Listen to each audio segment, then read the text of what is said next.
চলতি সপ্তাহেই জাতীয় ফুটবল দলের স্পন্সর কিট ও বল পার্টনারের সাথে চুক্তি করবে বাংলাদেশ ফুটবল ফেডারেশন।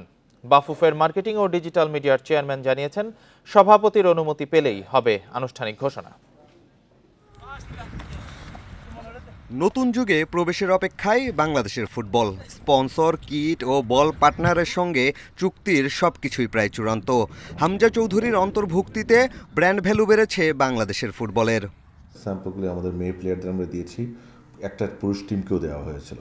তার থেকে যে ফিডব্যাক পেয়েছি, ফিডব্যাকটা পাওয়ার পর সেই ফিডব্যাকটা বেসিসে তারা কিছু পরিবর্তন আনে। আমরা চেষ্টা করছি এমওইউটা আমরা নেক্সট উইকে করে ফেলার জন্য।